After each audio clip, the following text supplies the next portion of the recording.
자, 5월 10일 오프닝 벨 라이브 시작하겠습니다.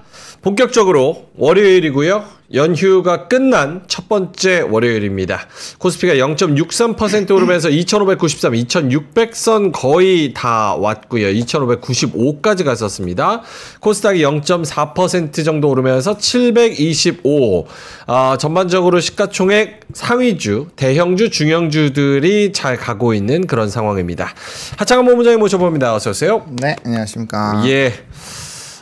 장 초반 분위기는 나쁘지 않은 것 같습니다. 그렇죠? 네, 하이닉스도 2% 넘게 가고 삼성전자도 한 0.7 정도 플러스. 개장 상황 본다면요?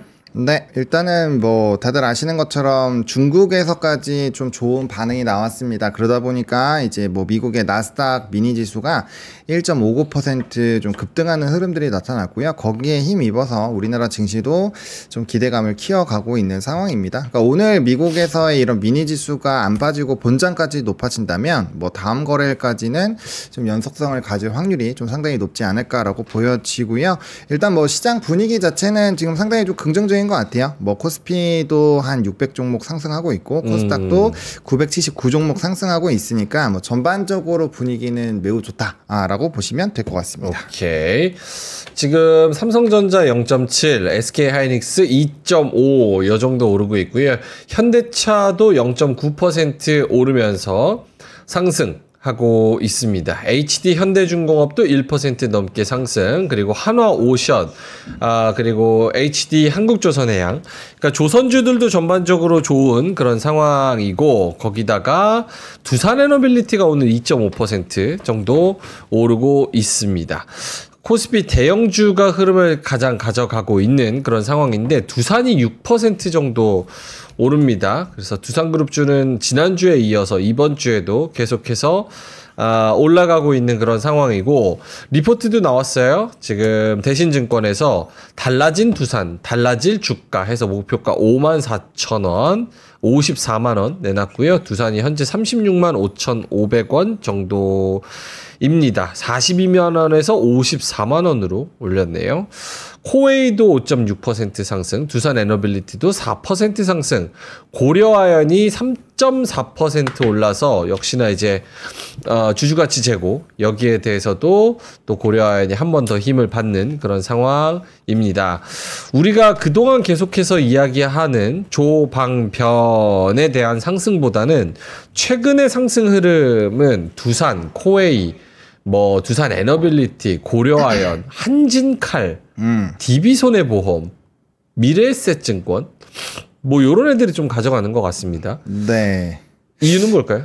일단은 두산 에너빌리티 같은 경우 오늘 이유가 있습니다. 이제 이따가 좀 제가 준비해온 자료에서 말씀을 드리긴 할 건데, 이제 원전에서 미국이 이제 르네상스 시대를 열겠다라고 이제 또 발표를 했습니다. 이게 사실은 거의 지난주 금요일 정도? 금요일에서 토요일 넘어갈 때 발표가 된 내용인데, 그게 이제 오늘 한국경제신문 요 지면신문에도 좀 크게 나왔거든요. 그러다 보니까 요게 또 전파가 되면서 일단 좀 좋은 흐름들이 나타나는 것 같고요. 그러다 보니까 건설주들 좀 같이 움직이고 있고요. 예.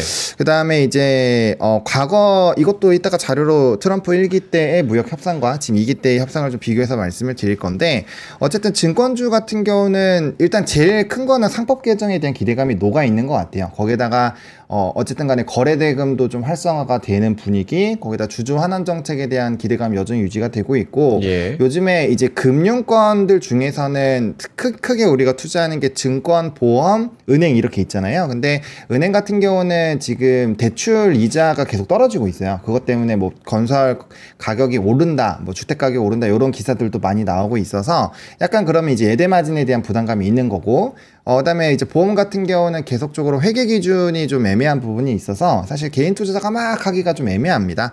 그렇게 보면은 이제 증권주 중에서 주주 환원 정책도 있고, 끌고 갔을 때 제일 유의한 게 이제 증권주이지 않을까. 그렇게 연결고리가 좀 만들어진다라고 보시면 될 것 같고, 코웨이 이런 종목군들은 사실 이제 렌탈 업체들이 최근에 자동차 쪽도 역별에서 정별로 바뀌고 있고 주가가 꽤 올라가고 있어요. 근데 코웨이는 이제 리포트 보시면 정말 어마어마하게 내용이 좋은데, 일단 렌탈 사업이 너무 잘 되고 있고요. 거기서 실적이 너무 좋은 상황이 유지가 되고 있습니다. 그래서 확실하게 실적이 좀 좋아질 것처럼 예상이 되고 있는 쪽에서 산업적인 좀 부담감이 좀 적은 쪽, 이런 쪽들은 연속성을 좀 크게 갖고 있는 것이 좀 특징이다라고 보면 될 것 같고, 말씀 주신 것처럼 뭐 이제 조선이나 방산 같은 경우는 좋은 얘기가 유지는 되고 있는데 가격 부담이 없다라고 보기는 어렵죠. 왜냐하면 많이 올라왔고, 그다음에 발목이 잡히면 우리나라 증시 같은 경우는 되게 크게 눌렸을 때 부담감이 되는 걸 알고 있기 때문에 약간은 지금은 좀 쉬어가면서 눈치를 보면서 다른 쪽에서의 뭔가 기회를 자꾸 얻어보려고 하는 것이 아니냐, 이런 생각으로 하고 있습니다. 오케이.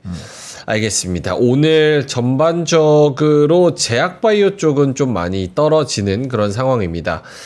코스피 쪽에서도 셀트리온, SK바이오팜, 삼성바이오로직스 요런 애들이 지금 하락률 쪽에 크게 올라와 있는 그런 상황이고, 지수는 조금 올라가는데 뭐 현대로템, 하이브, 그리고 하나시스템, 현대마린솔루션, 그 LIG 넥스원도 그렇고요. 하나 에어로스페이스도.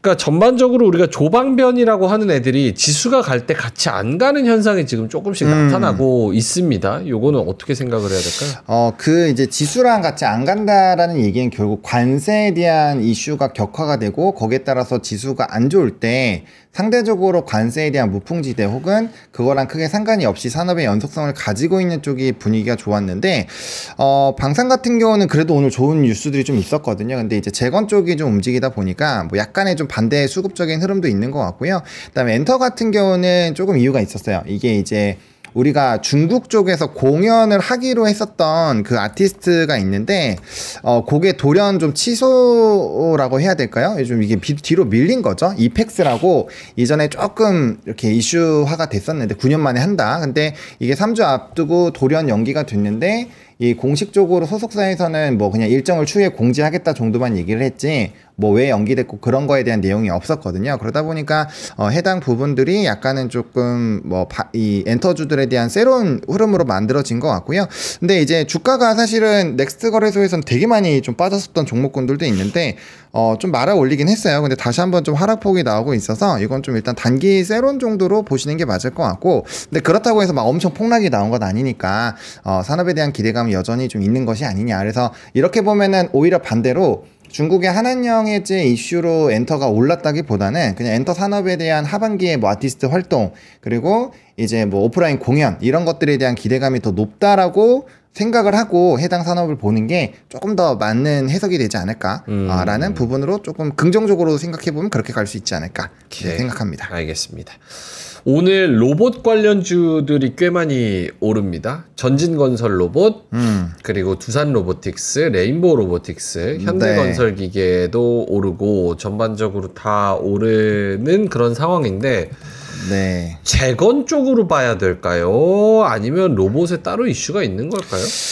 일단은 재건으로 보시는 게 맞을 것 같아요. 사실 전진건설 로봇은 이제 뒤에 로봇이 붙어 있어서 로봇주로 오해하기가 쉬운데, 이거 약간 재건 쪽이거든요. 네, 재건 쪽이다 보니까 뭐 잘 알고 계시겠지만, 그래서 그런 부분에서의 이슈가 있었고, 이 푸틴이 먼저 우크라이나한테 15일에 합의를 좀 해보자. 뭐 조건을 크게 뭐 달지 않겠다라는 얘기를 했는데, 이거는 선제적으로 뭐 1차, 2차 계속적으로 압박을 하면서 좀 자기가 유리한 포지션이 나온 것도 있고, 또 이 발표가 나오기 전날까지만 하더라도 유럽 쪽에서 강력하게 제재를 하겠다라고 압박을 좀 세게 넣었다라고 해요.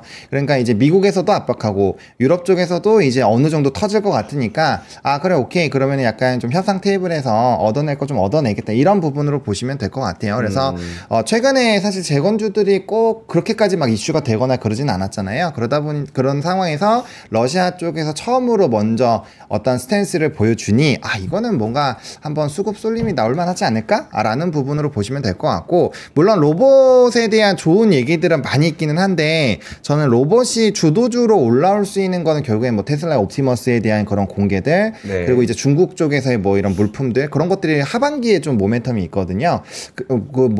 이 중국에서 개최하는 올림픽 같은 그런 것들도 하반기 있고요. 그래서 그때가 오히려 더 임팩트가 강하지 않을까라고 보고 있고, 일단 금일 같은 경우는 재건 쪽으로의 이슈로 보시는 게 조금 더 맞지 않을까라고 생각을 하고 있습니다. 오케이. 코스닥 쪽에서는 코스닥이 일단은 음전하기는 했고 코스닥이 0.3% 좀 많이 빠지고 있는 그런 상황이고요. 외국인들이 140억 정도 팔고 있습니다. 근데 오늘 지수를 끌어내리는 좀 크게 빠지는 데가 이제 바이오 쪽.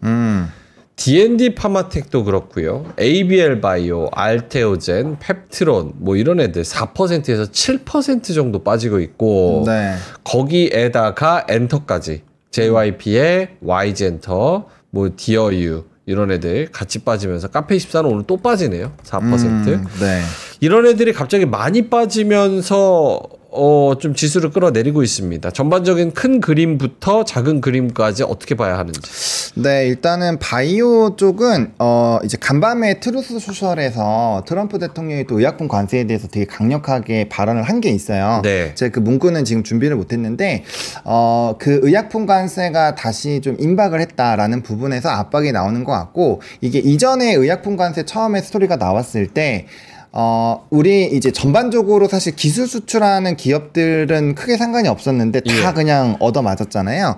오늘도 좀 비슷한 것 같아요. 거의 대부분의 바이오 관련된 종목군들이 조정이 나오는 걸 보면 거기에 따른 부담감이 확실히 조금 있는 것 같고 그 다음에 이제 오늘 AI 의료 쪽도 좀 사실 별로 안 불어오고 있는데 네. 오늘 이제 AI 의료에 대해서는 두 가지 이슈가 있었어요. FDA에서 바이오 쪽에 대한 AI를 활용하는 그 부분이 조금 더 이제 공식적으로 발표가 나온 게 있습니다. 그래서 AI 의료 쪽, 뭐 대표적으로 싱테카 바이오나 온코크로스 같은 종목군들이 좀 이슈가 있을 수가 있는 상황이었고, 또 오늘부터 유럽에서 또 이제 학회 같은 거 좀 크게 하는 게 있거든요. 그것도 AI 의료가 거의 중심이에요. 그래서 사실은 이쪽이 수급을 받아올 수 있는 이슈가 두 개나 있었음에도 불구하고 이쪽까지 안 올라가는 걸 보면 의약품 관세에 대한 좀 강력한 압박감이 있는 현 상황에서 바이오와 연관되어 있는 쪽을 일단 살짝 배제를 하고 다른 쪽을 먼저 보는 것 같아요. 왜냐면 뭐 지금 원전도 좋은 얘기 나왔고, 원전 나오면 이제 전력 인프라에서 변압기 쪽도 같이 움직일 수 있고, 네. 그다음 재건 이슈 있고, 그다음에 증권주 최근에 계속 랠리 나오고 있었던 상황이고, 뭐 그러다 보니까 그쪽으로 조금은 더 쏠린 것이 아닌가라고 보고 있고, 일단 금요일에 이슈가 됐었던 이런 커넥트 관련된 부분에서의 오늘 폴라리스 AI나 이런 쪽이 더 연속적으로 나오니까 그럼 가는 쪽으로 더 가야겠다, 이런 방향으로 좀 가는 것이 아닌가 싶거든요. 그래서 오늘은 좀 이미 긍정적인 산업군들이 확실히 있고 거기에 수급이 쏠리는 상황이니 그쪽으로 조금 더 포커스가 매기가 간 것 같아요. 그래서 가장 큰 요인은 어쨌든 관세, 의약품 관세에 대한 트럼프 대통령의 발언으로 압박감이 생겼고, 그 다음에 거기에 따른 이제 후속으로 갈 산업군들이 있어서 일단 큰 그림으로는 좀 수급에 대해서 소외를 받는 것 같고요. 엔터는 아까 말씀드린 것처럼 저는 한한령 해제에 대한 어쨌든 그 모멘텀이 어쨌든 간에 우리의 주가 상승에 영향을 준 건 사실이니 거기에 따른 일부 모멘텀 소멸에 따른 이런 되돌림이 나온 것으로 정도 해석을 해보면 좋을 것 같습니다. 힘이 좀 없습니다. 사실은 저기 뭐죠? 뭐 휴전 협상도 휴전 협상이지만 스위스에서 있었던 관세 협상? 네. 그것도 12일, 그러니까 오늘이죠. 이제 미국 시간으로는 내일이 될 것 같고. 네. 성명을 내겠다. 실질적인 진전이 있었다. 미국과 중국의 관세 협상이. 네. 그런 얘기가 나오면서 지금 나스닥 선물은 1.6% 상승하고 있습니다. 맞습니다. S&P 500이랑 다우존스도 1.2, 1% 이렇게 올라가고 있는데 우리 장은 그래서 좋을 것 같아가지고 간만에 월요일날 좋겠다 해가지고 왔는데 사실은 힘이 뭐 물론 당연히 15분밖에 안 지났긴 했지만서도 네. 힘이 좀 빠지는 모습이라서 왜 그럴까 약간 이런 고민이 되기는 하거든요. 어떻게 보세요? 일단은 대형주 쪽에서의 이 기조가 사실은 뭐 그렇게 좋지는 않은 것 같아요. 왜냐면 뭐 이 반도체가 막 엄청 치고 올라간다거나, 물론 하이닉스가 오늘 2.5% 정도 올라주고 있긴 한데 또 삼바가 그걸 또 상쇄를 해버리고 있는 상황이거든요. 그리고 어쨌든 관세에 대해서 조금 영향력이 있는 쪽들이 조금은 빠지고 있는 상황이고, 오늘 이제 대표적으로 그러니까 지수가 여기서 더 올라가려면 다른 쪽이 새로 수급이 붙을 때 조선이랑 방산이 빠지면 안 돼요. 왜냐면 이쪽이 시가총액에서 많이 올라왔는데 오늘 같은 경우는 아까 잘 말씀해 주신 것처럼 지금 하나에어로스페이스 마이너스 1.7%, 예. 삼성바이오로스 마이너스 2.88%, 셀트리온도 시가총액 11인데 마이너스 3.7%, 이렇게 떨어져 버리면 예. 이게 좀 부정적인 영향이 충분히 될 수 있다라는 거죠.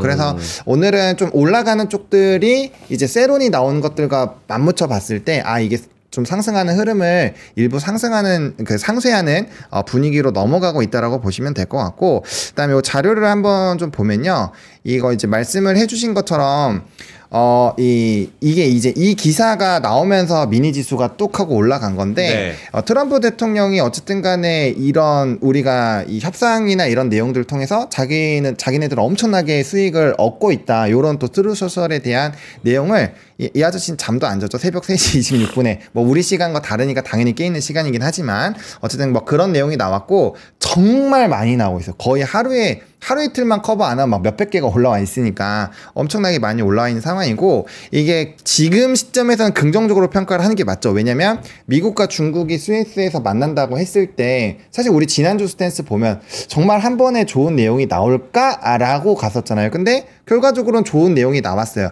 대신에 공식 발표가 우리의 기대치를 충족을 시켜야 되는 그 전제 조건이 생기는 건데, 이게 왜 그러냐면 우리가 이제 갈등 일지를 한번 체크를 해보면 좋을 것 같아요.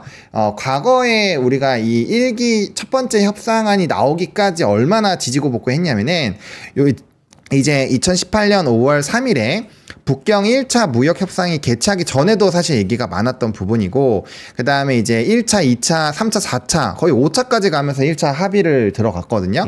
근데 요 이제 첫 번째 좀 얘기가 잘 나오는 듯 하면서 제재 완화를 검토를 하다가 3차 협상 때부터는 이게 지지고 볶고하는 구간이 있어요. 그래서 근데 이게 요일도 비슷하거든요. 우리가 요번에 공식 발표하는 게 12일이잖아요. 근데 여기도 보면 19일에 했었거든요. 이때는 발표를 19일에 했어요. 그 다음에 이제 공식적으로 그럼 추가로 만나서 어떤 협상 얘기를 할 거잖아요. 근데 그때 얘기가 잘 안 통하면 또 추가 부과하겠다 해서 막 지지고 볶고 했었단 말이에요. 근데 시기도 비슷해요. 요일도 비슷하기 때문에 아마 비슷하게 흘러갈 수 있지 않을까라는 생각이 좀 듭니다. 그래서 만약에 해당 부분으로 진행이 된다라고 한다면 이게 이제 오히려 더 장기적으로 갈 확률이 높아진다라는 거죠. 만약에 관세에 대한 스토리가 장기적으로 가게 됐을 때 과연 우리는 어떠한 선택을 해야 되느냐라는 부분에서 고민을 해야 될 것 같고, 이 기간이 요렇게 제가 이건 2018년도에 나온 이 보고서 기준으로 했기 때문에 요건데, 다음 내용을 보시면 제가 이걸 좀 정리를 해왔거든요. 그래프로. 이게 1차 공동 성명을 발표했었던 게 19일이고, 그 다음에 이제 얘기를 하다가 안 돼서 관세 전면전을 한 게 6월 15일부터예요. 그래서 6월 15일부터 쭉 이렇게 이제 주가가 안 가죠. 지수가 이거 이제 S&P 500에 대한 지수를 그려온 건데, 안 가다가 어느 정도 첫 번째 이 합의를 발표한 게 2018년 12월입니다. 그러니까 6개월 동안은 지수가 거의 안 갔어요. 그리고 6개월 동안은 지지고 볶고 했다라는 거예요. 그래서 그러한 내용들로 본다라고 한다면 이번에 나온 그 성명서 발표에서 우리가 중장기적으로 뭔가 진짜 이제 좀 관세가 해결이 되고 있구나 라는 내용이 나오지 않는다라고 생각을 한다면 생각보다 지수는 안 갈 확률이 매우 높다라는 거예요. 그러면 이 사이 때는 분명 산업적인 대응이 필요할 거고, 그럼 많이 왜냐면 지수가 많이 올라간 상황에서 더 올라가야 상승한 종목이 더 추가적으로 올라가는 힘이 생기는데, 지수가 못 올라간다는 건 힘이 제한된다라는 거잖아요. 그러면 많이 올라가는 것 중에서 당연히 그게 이제 수급이 빠지고 다른 쪽으로 순환매가 돈다라는 거죠. 오늘같이. 그래서 그런 부분에서의 순환매 생각을 하셔야 될 것 같고요. 그 다음에 본격적으로 올라간 게 1월 이후부터 이렇게 좀 올라가기 시작했는데, 일단 첫 번째 합의하고 공식 서명이 있는 다음부터는 지수가 계속 올라갔어요. 그래서 그때부터는 이제 어차피 더 격화되진 않을 테니까 그래 너네 지지고 볶고 해라, 어차피 합의할 건데, 이런 스탠스로 넘어간 부분들이 있어서 만약에 이러한 부분으로 넘어간다고 한다면 아마 요번 이 협상부터 제대로 결과값이 나오는 그 전까지가 좀 우리가 횡보하고 답답한 구간이고, 그것만 넘어가면은 상당히 지수 분위기 좋아질 수 있으니 그 기회를 잘 활용해서 얼마나 좋은 단가에 잘 모아 놓느냐가 저는 요번 요 기간에서 제일 중요한 포인트이지 않을까 생각을 합니다. 알겠습니다. 오늘 좀 좋은 섹터를 찾아보자면 태양광? 네. 태양광 관련된 쪽? 그쪽 나쁘지 않은 것 같고, 로봇 관련된 쪽 나쁘지 않은 것 같고, 유통? 네. 유통. 현대백화점도 그렇고, 롯데 쇼핑도 그렇고, 또 뭐 하나가 있었는데. 롯데 쇼핑은 실적이 되게 좋아요. 네. 그래서 보면은 지수는 지금 2600선 거의 다 왔는데, 올라가는 종목들이 우리가 자주 언급을 안 하는 그런 종목들 있잖아요. 현대건설, 뭐 한국금융지주, 네, 뭐 그런 종목들, HMM, 한진칼, 뭐 이런 종목들. 이런 종목들이 많이 올라오는 것 같아요. 삼성 엔지니어링 뭐 이런 거. 근데 이제 그쪽이 이슈가 있어요. 일단은 첫 번째 우리가 이제 변압기 쪽이랑 이제 원전 쪽부터 좀 먼저 말씀을 드릴게요. 그쪽을 말씀을 드리려면은 요걸 좀 봐야 되는데, 이게 아까 이제 개장 후 체크해봐야 할 중요 뉴스로 제가 들고 왔는데, 미국의 원전 르네상스가 재시동을 건다. 그래서 발전량이 2050년까지 4배로 늘린다라는 내용이 있는데, 최근 30년 동안에 미국의 원전이 신규로 가동된 건 단 3기밖에 없어요. 그 사이에 뭐 바이든 정권도 있었고 에너지를 굉장히 좀 강하게 밀던 그런 기간도 있었는데, 그럼에도 불구하고 원전이 거의 늘어나지 않았었거든요. 근데 요번에 이제 러시아랑 중국이 공격적으로 원전 개수를 너무 늘리고 있는 상황이고, 사실 이제 원전에서 미국이 제일 큰 나라이긴 하지만 최근에 한 20년 정도 놓고 보면 미국은 거의 없다고 보시면 돼요.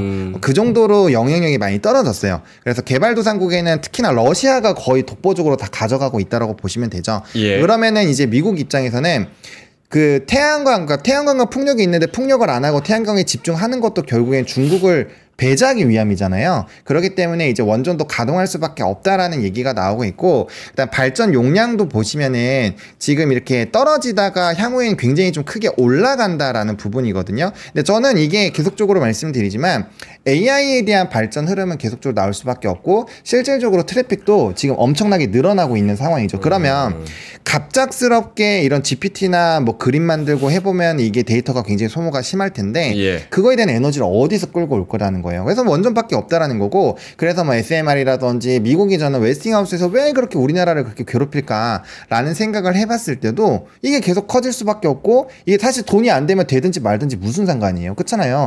크게 시비 걸 게 없는데, 앞으로 이게 먹거리가 크니까 초반 부분 잘 안 될 때부터 계속 괴롭혀서 돈을 이게 가져갈 파일을 만들어 놓는 거죠. 네. 그렇게 생각을 하고 있고요. 그래서 이 이슈를 바탕으로 원전, 태양광, 풍력, 전력 인프라는 당연히 봐야 되지 않을까 생각을 합니다. 일단 지금 헤드라인 뉴스로는 좀 원전 쪽이 좀 부각이 되긴 했지만, 저는 개인적으로 전력 인프라를 제일 집중으로 봐야 된다고 봐요. 전력 인프라. 네, 왜냐면은 결국에는 원전이나 풍력, 태양광 어떤 거가 늘어나더라도 무조건 전력 인프라는 늘어나야 된다는 거죠. 왜냐면 새로운 에너지를 만들면 송전 배전을 해가지고 보내야 되니까, 그런 관점에서 사실 원전을 먼저 할 수 있는 거, 태양광을 먼저 할 수 있고 풍력을 먼저 할 수 있는데, 그걸 우리가 안정적인 에너지원이니까 원전이 제일 좀 좋지 않을까라고 얘기는 하지만, 갑자기 트럼프가 태양광을 우린 태양광으로 밀겠어, 태양광만 밀어버릴 수도 있는 거거든요. 예. 그러면 원전만 들어간 사람들은 이제 좀 골치 아프가 있다라는 거죠. 그래서 저는 화장품에서도 폼텍코리아를 말씀드린 거는, 이건 어떤 거들이 뭐 미국에서 쫓든 일본에서 쫓든 어쨌든 용기는 필요하니까 그 종목을 말씀드린 것처럼 어떤 에너지원이 좋아지더라도 전력 인프라가 좋아질 수밖에 없기 때문에 초고압 변압기 중심으로의 전력 인프라를 계속 보는 거는 좀 좋은 선택이지 않을까. 게다가 최근에는 이제 미국 기업들과 우리나라의 기업들, 이건 제가 얼마 전에 한번 좀 보여드렸었는데, 미국 기업들은 이제 하락 직후에 보면은 평균 30% 이상 올랐어요. 예. 근데 우리나라 전력 인프라는 그렇게 못 올랐거든요. 그렇기 때문에 항상 이제 애널리스트들이 이 목표 주가를 설정하는 이 PR 기준도 해외의 이런 실적들과 그런 영향을 주기 때문에, 그러한 관점으로 본다라고 한다면 가격의 괴리도도 있고 충분히 실적도 나오고 데이터도 나오고, 그 다음에 이제 생각보다 초고압 변압기, 초고압 직류 전선, 그 다음에 초대형 변압기, 이런 것들은 거의 할 수 있는 나라가 몇 개 없습니다. 초고압 뭐 대형 변압기는 우리나라랑 독일밖에 없고요. 초고압 변압기도 10개 이하고, 그 다음에 HDD 그 이제 초고압 직류 전선 같은 경우도 뭐 한 5개, 6개밖에 안 되니까, 그런 내용들 다 따져봤을 때 이런 인프라가 확장이 된다라고 하면 우리나라가 배제가 되게 어렵다라는 거죠. 그래서 저는 전력 인프라 이쪽들은 계속적으로 보셔야 되지 않을까 일단 생각을 하고 있습니다. 네. 말이 빠르다는 이야기가 좀 있습니다. 천천히 하셔도 될 것 같습니다. 예. 네. 오늘 어차피 말 빨리 한다 그래가지고 아무도 안 계시니까 천천히 하셔도 될 것 같습니다. 네, 열심히 설명을 하다 보니까. 네. 수출입 데이터. 수출입 데이터 한번 봐주셔야 되는데. 네, 수출입 데이터를 요거 이제 아직 자세히는 안 나왔는데 좀 이따가 뭐 이제 엠바고가 다 풀리고 할 거예요. 요거 내용을 좀 보여주시면, 일단은 요 화면 보여주세요. 이 관세청은 이제 5월 1일부터 10일 기간의 수출입 현황을 발표를 했고요. 예. 아마 여러 군데에서 데이터를 보시는 분들은 HS 코드에 대한 데이터 내용을 이미 보셨을 거예요. 근데 이거에서 우리의 맹점이 뭐냐? 작년과 올해의 이런 실질적으로 운영했었던 기간 자체가 이틀이나 차이 납니다. 그러니까 이 이틀은 거래일로 치면은 한 30% 정도가 차이 나요. 그러니까 여기에서 데이터를 30% 정도는 뻥튀기를 해줘야 똑같다라는 거죠. 그래서 근데 지금 수출이 한 23.4% 감소했다고 얘기하는데 네. 그 감소한 거는 그러면 감소하지 않았다고 봐야 된다는 건가요? 이렇게까지 격하게 안 했다고 봐야 되는 거죠. 왜냐하면 예를 들면은 이렇게 보셔야 돼요. 변압기로 예를 들면은 변압기에서 데이터에서의 볼륨을 보면 떨어졌어요. 근데 일평균 수출 금액은 훨씬 올랐습니다. 그게 중요한 포인트네요. 네, 그래서 제가 말씀드리고 싶은 거는 총 볼륨을 보면 안 되죠. 왜냐면 거래일 숫자가 훨씬 더 적으니까 요 휴가도 있었고 우리 막 증시 쉬고 했잖아요. 그러다 보니까 그 영향을 없었다라고 보기는 어렵고 대신에 좀 제대로 보시려면은 일평균 금액이 늘었느냐 줄었느냐 이게 핵심일 것 같아요. 그래서 총 볼륨을 보시기보다는 이번에는 어쨌든 일평균 금액이 어느 정도로 변동성이 나왔느냐를 보시는 게 저는 더 중요하지 않을까 이렇게 생각을 합니다. 네. 그럼 지금 뭐 뉴스로만 봐서는 자동차도 23% 줄고 철강도 41% 줄고 뭐 이래가지고 수출이 진짜 안 좋은가 보다 이렇게 생각이 드는데 사실은 5월에 연휴가 껴있었기 때문에 네. 그런 부분을 생각하면은 그렇게 크게 걱정을 안 해도 되는 수준이다? 그렇죠. 근데 이제 그건 있어요. 이 주요 품목 중에서 아까 말씀해 주셨던 네. 자동차나 철강은 기존의 그 스탠스가 그렇게 좋지는 않아요. 그러니까 이제 사실 그 10대 품목 중에서 반도체를 제외한 대부분 품목은 별로 좋지는 않아요. 특히나 관세에 대한 영향이 있었던 뭐 자동차라든지 철강이라든지 뭐 일부 한번 데이터가 좋게 나온 적은 있는데 애초에 이제 월간에 이게 4월 그러니까 1일부터 10일, 11일부터 20일, 20일부터 말일까지 나오는데 말일에 좀 세부 내용들이 많이 나와요. 근데 자동차의 말일 세부 내용을 좀 살펴보시면 좀 부정적으로 나왔거든요. 그게 왜 그러냐면 이제 데이터 자체가 선제적으로 관세를 매긴다라고 했을 때 거기에 따른 좀 부담감들이 상당히 좀 늘어나는 것은 사실이거든요. 그렇기 때문에 그런 내용들을 좀 감안하시고 봐야 되고 이게 요번에 좋았다라기보다는 최근 그래도 한 달 정도 뭐 좀 많기보다는 2달 정도의 그 스탠스를 좀 보셔야 되는데 자동차나 뭐 철강 쪽은 애초에 별로 그렇게 좋았던 산업은 아니기 때문에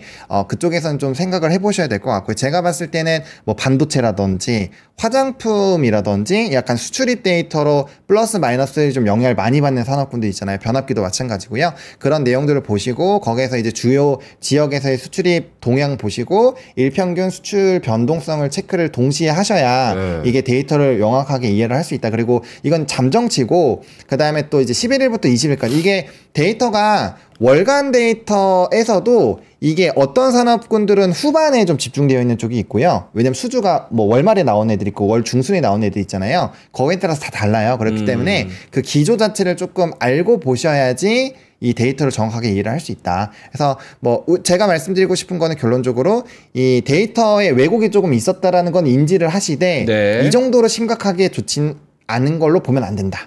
그렇게 정리를 드리면 될 것 같습니다. 오케이. 네. 알겠습니다. 지금 펄어비스가 코스닥에서 제일 많이 떨어지네요. 8% 하락하고 있는데 오늘 펄어비스가 IR이 있나요? 20일이군요. 20일. 네. 근데 오늘 펄어비스가 한 8% 떨어지는데 이거 왜 떨어지는지 모르겠네. 펄어비스 5월 20일에 IR이 있긴 하네요. 근데 약간 얘가 이렇게 안 좋을 때는 항상 신작에 뭔가 문제가 있거나 했을 때 그럴 거거든요. 한번 좀 찾아보긴 해봐야 될 것 같습니다. 네. 알겠습니다. 오늘 전반적으로 9시 반인데 시장 어떻게 지금 초반장을 좀 정리할 수 있을까요? 저는 모르겠어요. 감이 잘 안 옵니다. 지금 지수 같은 경우는 코스피가 0.4, 코스닥은 0.2 마이너스 찍히고 있는데 조금 힘에 붙이는 상황에서 좀 혼란스럽다? 좀 맥이 없으면서도 코스피가 상승이긴 하지만 올라가는 종목들이 약간 모르겠어요. 대중 없는 약간 그런 느낌의 개별 이슈의 그런 뭐라 그래야 될까? 각계전투의 느낌이 좀 센 것 같고 그래서 조금 갈피를 못 잡겠다? 이런 생각이 좀 드는데.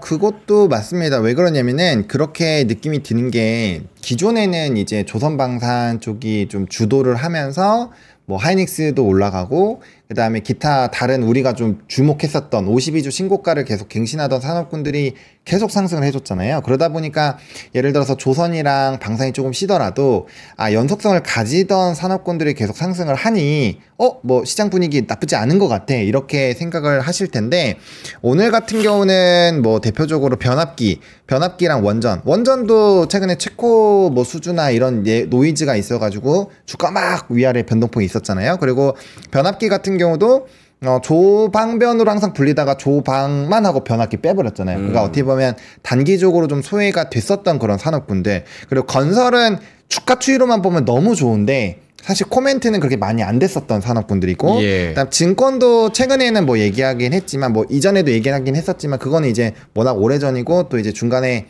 코멘트가 없었긴 했었으니까, 그래서 약간 좀 소외 산업이라고 생각을 할 수도 있거든요. 그래서 증권주가 이렇게 좋았다고 인지할 때면 이미 다 올라와 있고 그런 부분이다 보니 이거 내가 들어가기도 애매하고, 근데 뭐 나머지 이제 변압기 같은 경우도 좋긴 한데 아직까지 막 불안감을 가질 수도 있잖아요. 왜냐면 워낙 또 단기적으로 조정이 세게 나왔으니까. 그래서 그런 생각들이 있어서 좀 부담감이 생기는 것 같고요. 근데 이제 그 생각은 하셔야 돼요. 이 바이오가 눌릴 때 다른 산업군들이 받아주고 있기 때문에 지수가 그렇게 많이 안 빠지는 거예요. 오히려 그런 생각들을 하셔야 되거든요. 오늘도 로템이 6%가 빠지잖아요. 하나 시스템이 4%나 빠져요. 근데 조정이 안 나오는 거예요. 그렇게 생각을 해보시면은 시장은 더 롱을 생각하고 있는 게 맞기는 한 것 같아요. 근데 그런 힌트들을 조금은 얻어가야 되는데, 그건 뭐 좀 이따 이거 제가 코멘트 드리고 이제 또 다른 자료를 보여드리겠지만, 어쨌든 바이오랑 방산이라는 큰 꼭지가 꽤 많이 떨어지는데도 지수의 상승 탄력 유지가 되고 있다는 게 핵심일 것 같고요. 이거는 어떠한 대세 산업군의 조정이 나오기 시작하는 그 첫 단추라면 아마 하루 이틀 정도는 좀 덜 올라서 우리나라 역시 좀 안 좋은가? 이렇게 생각을 할 수 있지만, 이 물량이 나오고 나서 그 다음 물량으로 다른 산업군으로 쏠리는 게 확인만 된다면 지수는 더 올라갈 수 있어요. 저는 보수적으로 계속 말씀을 드려오고 있지만 그렇게 된다면 더 올라갈 수 있고, 그 핵심은 12일에 나오는 그 공동성명, 거기에서 어떻게 내용이 나오는지에 따라서 생각보다 2650, 2680도 빠르게 갈 수도 있어요. 그렇기 때문에 지금 상황을 너무 부정적으로 볼 필요가 없다. 왜? 기존에 잘 가던 산업군에서 지수에 부담이 안 가는 선에서 막 이렇게 물량을 하는 거고, 이건 예수금이 늘어난 거기 때문에 특정 산업으로 만약 이게 반도체로 쑥 간다? 지수 바로 올라가는 거예요. 그래서 그런 부분을 봐야 되기 때문에 중요한 건 이 돈이 우리나라 안에서 계속 노느냐, 이게 핵심인 거지, 단순히 뭐 이런 상황에서는 너무 부정적으로 볼 필요는 없다. 이렇게 정리 드리겠습니다. 알겠습니다. 붉은 사막은 요런 기사가 있네요. 제 거 화면은 나오나요? 나오는지 모르겠네. 나와요, 패드? 펄어비스 붉은 사막 공개하고자 하는 수준에 거의 다 달았다. 이게 2022년 11월 9일입니다. 근데 2025년 4분기 출시 예정이라는 그런 이야기가 있네요. 알겠습니다. 마지막으로 CNC 인터내셔널 한번 볼까요? 네, 이제 화장품은 약간 요 CNC 인터내셔널이 갑자기 좀 급등을 하는데, 사실 요게 인그루드랩이라는 종목도 전일 같은 경우는 좀 잘 가다가 막 한 번에 급락 나고 했었거든요. 이게 이제 수출입 데이터에 따라서 좀 다르긴 한데 화장품도 좀 엇갈림이 나온 것 같아요. 색조 쪽이 좀 좋진 않았는데 어쨌든 좀 지금 다 바닥권에서 급등이 나오고 있고요. 근데 이게 차이가 뭐냐면, 자 보세요. CNC 인터내셔널이라는 이 종목, 그리고 뭐 최근에 좀 잘 올라가고 있는 펌텍코리아 종목, 이 완전 똑같은 화장품 업종인데 완전 갈려 있잖아요. 이런 게 지금 너무 많아요. 그러니까 결국에는 CNC가 올라오더라도 아마 좀 한계에 부딪힐 확률이 좀 있다라고 보여주고요. 단기적으로 뭐 수출입 데이터나 뭐 긍정적인 내용이 나와서 움직임이 나올 수는 있는데, 이게 최근에 화장품 쪽에서 잘 가는 애들은 명확하게 실적이 연속성 있게 계속 찍히는 상황이라는 거죠. 그리고 52주 찍고 있는 종목군들이 꽤 많아요. 그래서 이런 차이가 있기 때문에 아마 이렇게 이제 너무 많이 기는 종목군들 같은 경우 단기 상승에서의 조금 기간 조정이 필요할 수 있어서 그런 부분에서 좀 엇갈린 상황이 생길 수가 있다라는 거는 인지를 하셔야 된다. 그리고 지금 이제 어쨌든 간에 뭐 실리콘2라든지 이렇게 올라가는 애들 보면은 전반적으로 좀 미국향이나 일본향의 데이터가 계속 잘 나오고 있더라고요. 그래서 그쪽 데이터로 보시면 좋을 것 같고, 물론 중국 쪽도 아모레 퍼시픽 이런 애들은 연기금 수급 영향으로 꽤 올라오긴 했어요. 그러니까 밑바닥에 있는 애들 중에서 제일 핵심은 수급이 들어오느냐 안 들어오느냐의 핵심인 것 같아요. 예. 그래서 그 부분을 조금 더 따지시는 게 좋을 것 같아요. 아모레퍼시픽 같은 게 이렇게 연기금 쫙 들어오잖아요. 이런 상황이고 뭐 위에 있는 애들은 애초에 수급이 좋은 거고, 근데 CNC 인터내셔널 같은 애들을 보면은 수급이 이렇게 보시면 그렇게 막 연속성이 있거나 좋지는 않거든요. 그래서 이런 내용들을 잘 따져 보셔가지고 이게 이제 개별적인 부분인지 아닌지 뭐 이런 식으로 조금 생각을 해보셔야 되지 않을까. 그리고 펄어비스는 제가 말씀하신 동안 생각을 좀 해봤는데 네. 중국 한한령 해제 기대감이 굉장히 높았었잖아요. 근데 이제 펄어비스이 중국발 모멘텀이 컸었던 종목인데 생각해보니까 이게 아까 그 아티스트들이 조금 지연된 거는 게임 쪽에도 당연히 부담감을 좀 줄 수 있는 것 같아요. 그래서 그런 내용들이 약간 영향을 준 것도 있지 않을까. 그래서 게임 개발 지연, 그다음에 이제 공개가 조금 미스가 된다거나 거기에다가 이제 중국 한한령 해제 이런 부분까지 엮어서 보시는 게 맞을 것 같아요. 알겠습니다. 자, 오늘 반도체가 조금 올라가고 있고 시장이 그렇게 엄청 활력이 뛰어난 편은 아닌 것 같습니다. 이따가 10시랑 11시 때 또 수급의 변화를 잘 생각을 좀 해봐야 될 것 같습니다. 지금 분마다 상승하는 종목들의 색깔들 그리고 종목들의 그 상승폭 이런 것들이 시시각각 바뀌고 있어요. 예. 미래에셋증권이 또 6% 상승으로 신고가로 12,730원까지 치고 올라왔고요.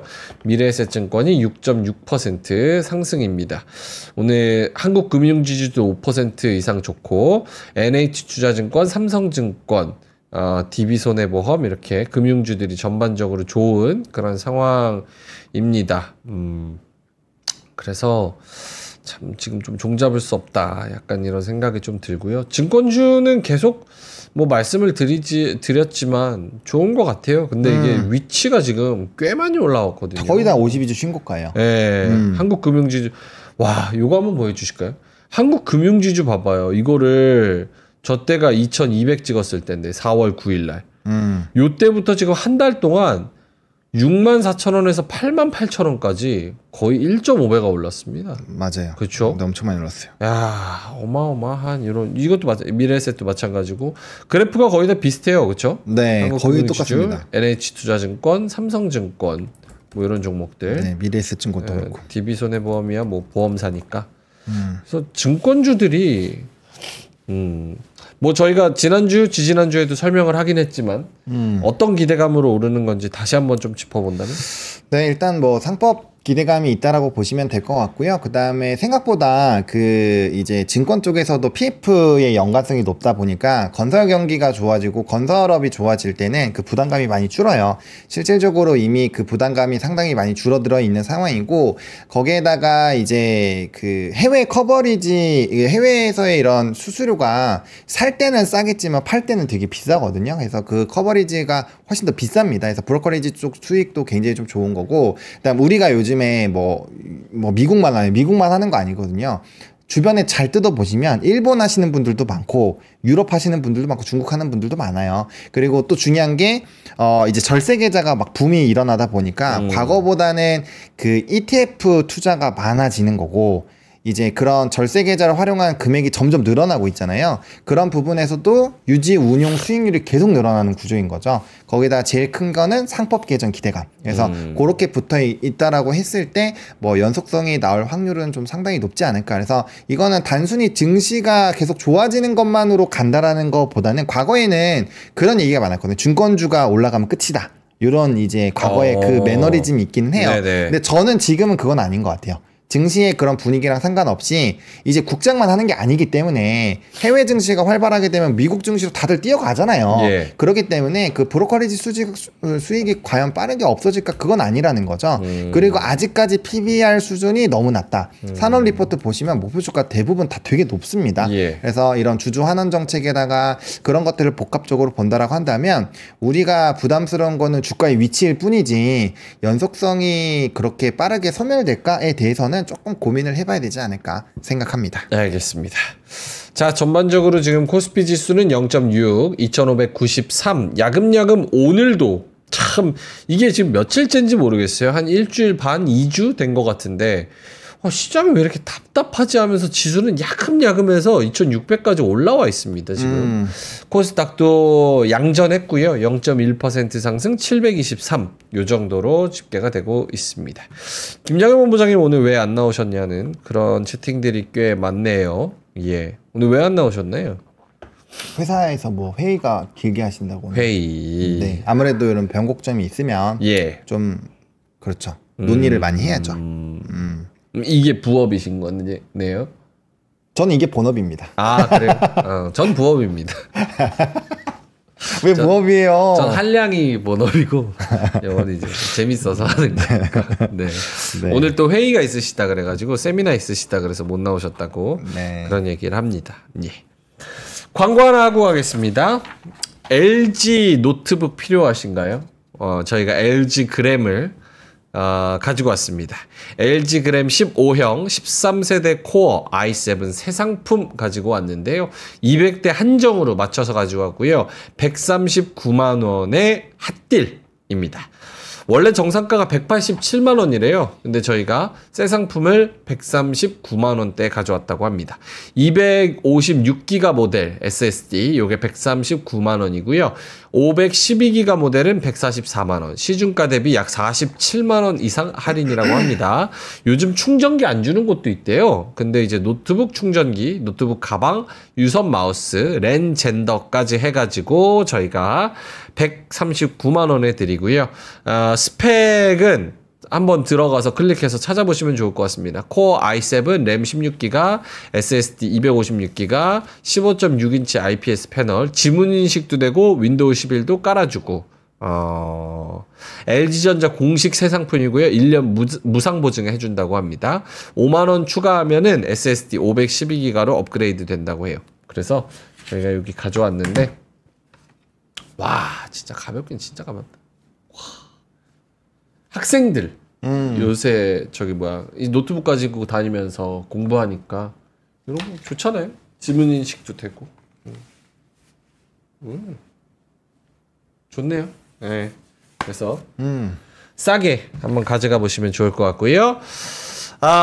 그램이 싫으시면 요거 아니 어떻게 이것도 팔아야 되긴 하지만 솔직하게 하는 거니까.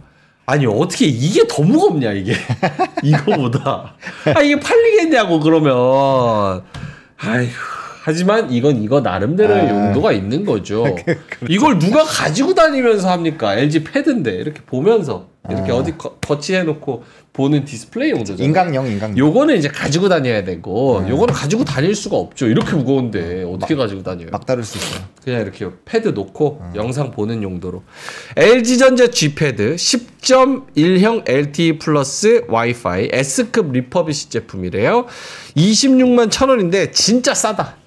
애기들 요걸로 저도 이제 친구들이 다 결혼했어요. 그래서 이제 주로 밥 먹으면 걔네 집에 가서 밥 먹는데 애기들이 있으니까 아기상어나 이런 걸 틀어줘야 좋아요. 맞아요. 엄청 조용해. 그럼 요런 걸로 하나 틀어준단 말이에요. 그러면 얘네가 이걸로 그 영상을 봅니다. 그런 용도로 좋죠. 왜냐면 99,000원밖에 안 하니까. 26만원짜리를 99,000원에. 이야, 정상가 대비 16만원 할인이고요. 태블릿 플러스 케이블 플러스 충전기. 10.1인치 FHD 화면이고요. 퀄컴 스냅드래곤 821, 램 4기가 충분한 현역이고 8200 메가암페어 배터리 하루 종일 가능하고요. OTT 완벽 호환, 넷플릭스, 유튜브, 웨이브 전부 지원, S급 리퍼 제품 500대 한정 수량이라고 합니다. 네네네. 야, 이거 진짜 싸긴 싸다. 조금 무거워요. 네. 무거운데 이거 가지고 다닐 거 아니잖아요. 집에 놓고 애기들이 이런 거. 애기들 힘 세요. 엄청 잘 들어요. 그래, 애기들이 좀 무거운 거 해야지 이렇게 좀 근육 운동도 하고 하지. 요즘 너무 가벼워. 네. 근데 이런 거는 이제 하루 종일 들고 다녀야 되니까. 그렇죠. 예, 진짜 가벼워, 진짜. 와. 그램이야 뭐 가벼운 걸로는 엄청 유명하니까. 진짜 기술의 발전이 어마어마하다니까. 어쩜 이렇게 가볍게 만들지? 차, 대단하다 진짜. 야. 저는 원래 삼성 그 오디세이 게임용 노트북. 그거 엄청 무거워요. 엄청 거의 데스크탑만한 2kg 넘잖아요. 와, 이 책상만큼 무거워 진짜. 어마어마합니다. 자, LG 그램과 LG G 패드 고정 댓글에 저희가 링크 달아드렸으니까요. 링크 타고 한번 들어보시면 좋을 것 같습니다. 예. 제가 요즘에 다운인 게 사실 3,000명 나갔다고 그만 좀 해. 1,000명도 안 나갔구만. 뭐 3,000명 나갔다 그래. 아니 제가 요즘 다운인 게 주말에도 또 아팠어요. 아 그래요? 지금도 아픈데 코 먹잖아요. 맞아. 아니 왜 이렇게 자주 아프지? 날씨가 이상해서 그런 거 아니에요? 아니에요. 아니 면역력 떨어졌나? 제가 아프고 나서 금요일날 회복했거든요. 그래서 토요일날 대청소를 했어요, 집을. 그래서 이제 화장실 하수구까지 뜯어가지고 팍 문지르고 뜨거운 물로 부어가지고 다 닦고 막 그랬거든요. 그러고 나서 다음날 완전 골병이 난 거예요. 그래서 오늘 요거 끝나고 그 가정의학과에 면역 검사?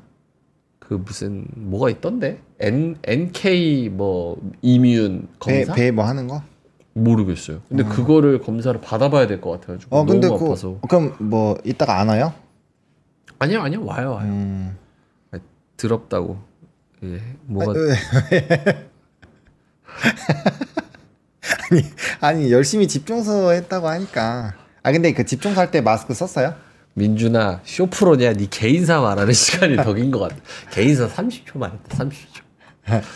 마스크 다 썼어요. 근데 왜 이런지 모르겠네. 예. 알겠습니다. 물어보셔가지고 물어보셔서 얘기한 거. 물어보셔서 제가 다운돼가지고 코 먹고 이러니까 제가 죄송하잖아요. 그래서 얘기한 거죠. 예. 죄송합니다. 이제 본론 할게요. 뉴스하고 자료 할게요. 나가지 마시고. 자료? 예. 자료 보면은, 저는 이게 되게 중요할 것 같아요. 이제, 오늘 지나고 났을 때부터 이 신용잔고가 과연 늘어나는지가 저는 핵심일 것 같아요. 이게 저는 굉장히 중요하다고 보는데, 트레이딩 할 때 제일 즐겁고 신날 때가 어떨 때냐면, 신용과 미수가 어마어마하게 터질 때. 그때 이제 폭발적으로. 네, 그때는 사람들이 이제, 리스크 관리 안 하고 그냥 막 지른다라는 거거든요. 그런 상황이 왔을 때는 지수가 안 올라도 되게 행복합니다. 왜냐면 가는 산업이 확실하고 거기서 트레이딩이 쉽기 때문에 우리가 한 입만이 계속 가능해요. 그런 상황이 유지가 되는 건데 어쨌든 연휴를 앞두고 난 이전부터는 별로 그렇게 좋지 않았거든요. 그래서 이제 이게 한 이틀 전 데이터가 계속 오픈이 되니까 오늘 지나고 이제 내일 정도 지나면 이 신용잔고가 계속 늘어나는지 혹은 변동이 나왔는지가 체크가 될 겁니다. 그래서 이 신용잔고를 꼭 체크를 해주시면 좋을 것 같고 이게 수급 상위들이 여러 가지가 있어요. 근데 그 중에서 저는 일단 제일 먼저 요즘에 집중해야 되는 건 연기금 상위 10이라고 보여지고요. 일단 볼륨으로 좀 나는 그냥 볼륨이 제일 중요하다라고 하시면 외국인 상위 종목 10개를 보시는 게 맞는데 재밌는 건 뭐냐? 겹치는 게 되게 많아요. 하이닉스 똑같이 있죠? 방산 거의 다 여기 있죠?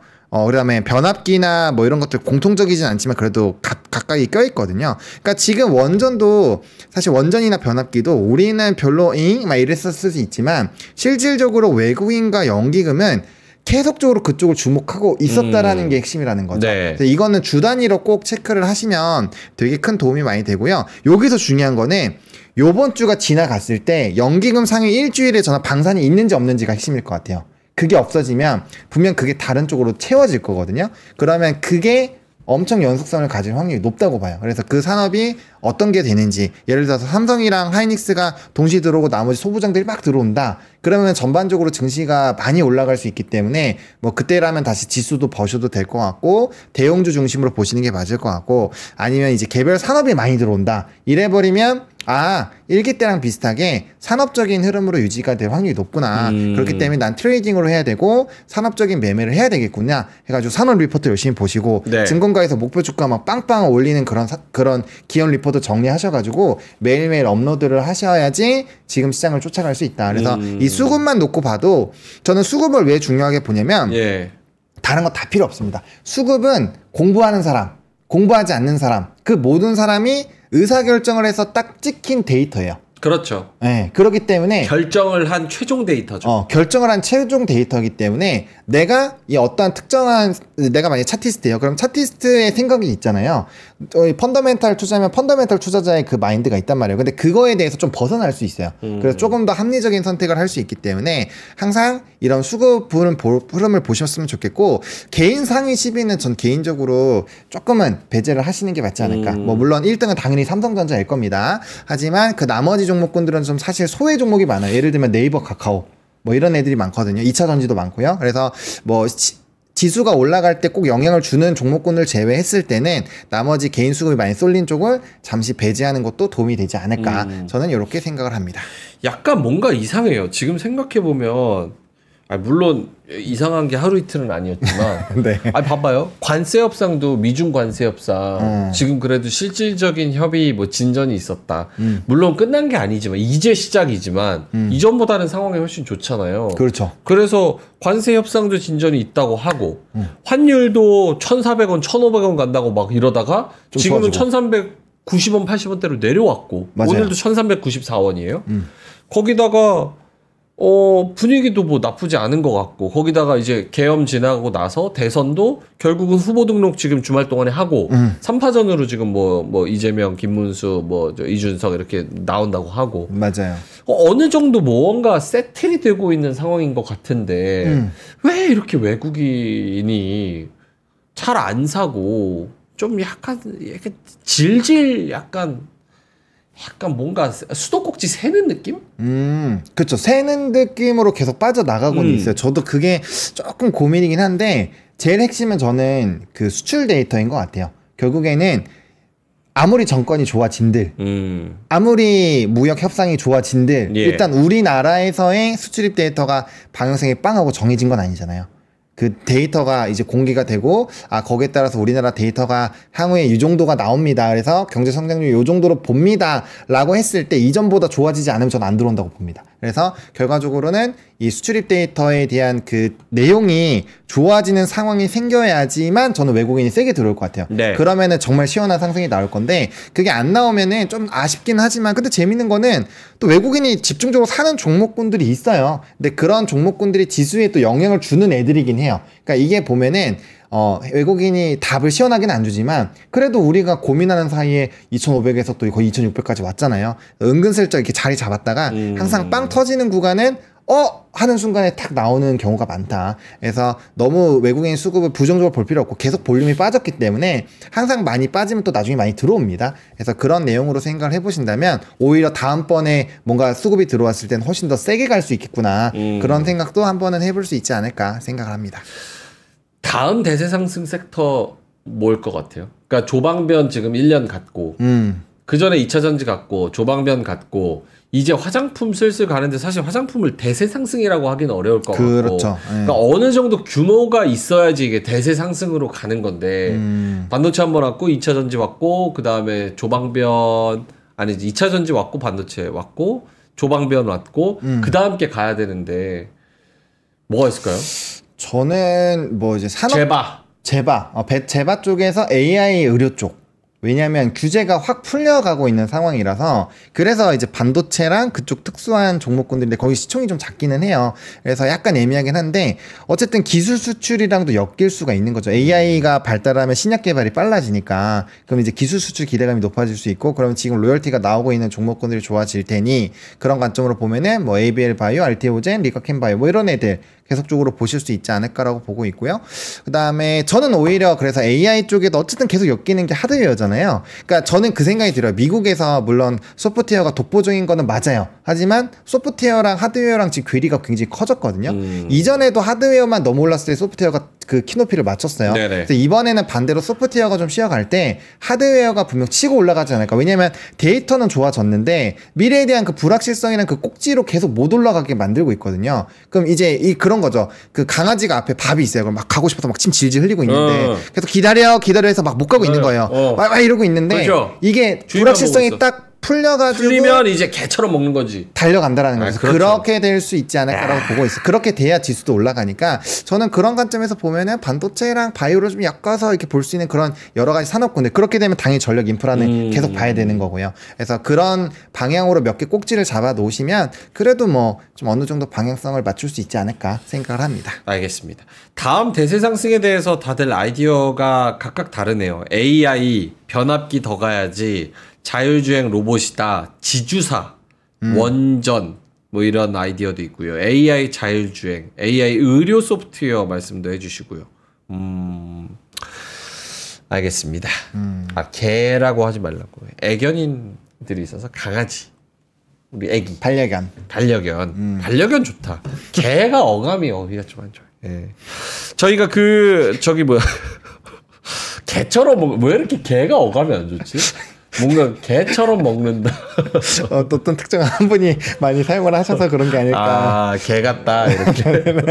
그게 좋은 얘기인데 사실 얼마나 귀여워. 강아지 같다. 강아지야. 이게 개 같다 이러니까 본부장님이 어휘를 너무 감정을 야 이렇게 개 같네 이렇게 하시니까. 그러니까. 예. 알겠습니다. 저희가 종목하고 섹터에 대해서 좀 아이디어를 드려야 되는데 요거는 뒤에 아침엔 투자팀에서 더 저희보다 새로운 시각을 좀 줄 수 있을 것 같아서 나가지 마시고요. 조금만 계시면 다들 착석하실 겁니다. 그래서 또 지금 올라가고 내려가는 종목들의 그 종목의 색깔들이 조금 바뀌고 있어가지고 그거까지 좀 전해드리도록 하겠습니다. 바로 이어서 아침엔 투자 진행을 할 거고요. 저희가 요거까지만 살짝 말씀을 드리면 중국에서 바라본 미중 관세 전쟁으로 영향을 받을 투자 유망 업종은 그래서 여의도의 NH투자증권의 본사 4층에 이번 주 토요일 날 오후 1시부터 2시 반까지 세미나를 또 한다고 합니다. 그래서 선착순 60분 대상으로 모집을 하고요. 영상 더보기 실시간 댓글창 링크 통해서 신청해 보시면 좋을 것 같습니다. 여의도에 토요일 날 놀러 오셔가지고 점심도 뭐 드시면서 뭐 이렇게 아이디어도 들으시면서 솔직히 주말에 놀아서 뭐 합니까? 이철 박사님 중국 전문가잖아요. 이분이랑 같이 NH투자증권 이거 딱 얘기 듣고 이제 미중 관세 전쟁이 이런 이야기가 있구나. 그리고 방송만 보면 질문을 못해. 그게 제일 답답해. 맞아요. 진행자 보면 저놈이 무슨 진행을 하나 싶어. 저런 질문 능력으로. 진정성도 없고 아는 것도 없고 그러니까 본인이 직접 가셔서 손 들고 궁금하신 거 우리 이철 박사님한테 딱 물어보시면 좋을 것 같습니다. 자, 그러면 저 아프다고 하니까 걱정들 많이 해주시네요. 너무너무 감사합니다. 제가 이따가 오후에는 조금 더 안 아프게 건강해져서 와보도록 하겠습니다. 면역력이 지금 문제인데 여러분도 건강 조심하시고요. 이따가 보노님과 그리고 민트의 김장열 본부장님과 함께 3시 20분에 완전체로 돌아오도록 하겠습니다. 뒤에 오는 우리 아침엔 투자팀도 많은 관심 부탁드리고요. 저희는 이만 물러갑니다. 고맙습니다. 감사합니다.